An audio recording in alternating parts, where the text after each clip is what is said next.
How do you deal with a neighbor that the rest of the world has decided to completely lock out? Do you preach them about democracy from a safe distance? Or do you invite that leader over and serve them tea and talk about national security? This week, India chose the latter. Hello all, welcome to ARK Reflections IAS. I am Yogi Raj. Senior General U Min Aung Hlaing, the military ruler and the president of Myanmar, was in India on an official visit. He offered prayers at the historic Sujata temple in Bodh Gaya and held a high-level talks with Prime Minister Narendra Modi in New Delhi. To the Western countries, this is highly controversial. After all, Myanmar has been under a heavy global sanctions since 2021 military coup. Yet, here he was being welcomed by India. But why? Is India ignoring human rights? Is that the case? Or is there a much more deeper, highly pragmatic game that is at play? To understand this, let us look at the hard facts. In international relations, we are often told that morals should be the guiding light. But when the survival and national security are at stake, raw realism takes over. Let us look at how India is redefining this relationship, starting with raw economics. While the Western nations demand complete economic isolation, India and Myanmar have quietly established the rupee kyat settlement mechanism, which became fully operational as of May 2024. But the question is, why did they do this? To bypass the US dollar dominance and to keep cross-border trade flowing despite Western sanctions. And it is working. In the 2025 financial year, bilateral trade between the two nations reached $2.5 billion, which is not a small amount. Now, Myanmar exported critical agricultural goods and pulses to feed the Indian markets, while India exported life-saving pharmaceuticals and construction materials to Myanmar. But this economic cooperation is not just about trade balance, there is a global resource war that is happening in our backyard. Did you know that Myanmar's Shan and Kachin states hold one of the world's most highest lucrative rare earth minerals?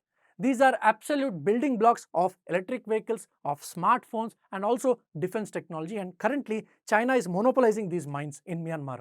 But notice how silent the Washington has been on Myanmar lately. This is because Donald Trump also is actively pitching for access to these very same minerals. So friends, if global superpowers can practice resource realism, why should New Delhi put its national interests on hold? And that is why this brings us to our next major pillar, which talks about securing the frontiers. Now we can change our friends, but we cannot change our geography and we cannot change our neighbors. And for India, Myanmar is not just an economic partner, it is also a critical frontier that directly impacts the stability of our entire country.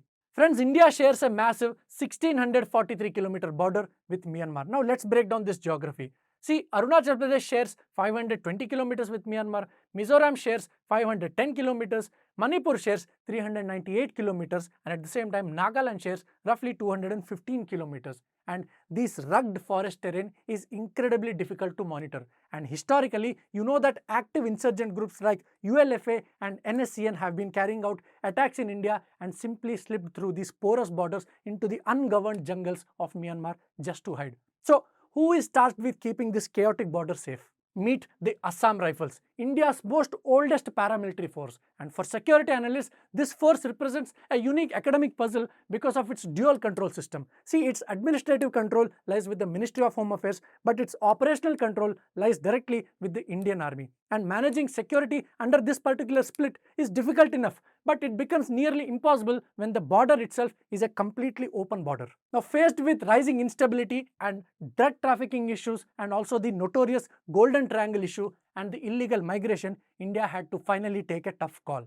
The Cabinet Committee on Security approved a massive 31,000 crore project for fencing. Now, the entire border of India and Myanmar is going to get fenced. Along with this, India suspended the decades-old FMR, that is the free movement regime, which previously allowed the border tribes to travel 16 kilometers into India without any visa. But fence alone cannot come to secure you. You need a partner on the other side. And during this visit, Myanmar's president gave us an assurance. He said that their territory will never be allowed for anti-India activities. But security is not just about building walls, it's also about building bridges. If we want our northeastern states to prosper, we must connect it to the booming economies of the southeast. For decades, India has suffered from the chicken-snake dilemma. Now, what is the chicken-snake dilemma? See, our entire northeast depends on a very narrow, vulnerable Siliguri corridor. And to solve this, India is fast-tracking the Kaladan multi-modal project. This brilliant maritime river road network bypasses the Siliguri corridor entirely, connecting Kolkata directly to Myanmar through the Sikwe port and then running straight up into our own Mizoram. Now, this is a complete game changer for regional trade. But the ultimate dream is overland trade. See, that is why we are working on the 1360-kilometer India-Myanmar Thailand trilateral highway, which starts in Moreh of Manipur, passes through Myanmar and ends in Mae Sot, Thailand.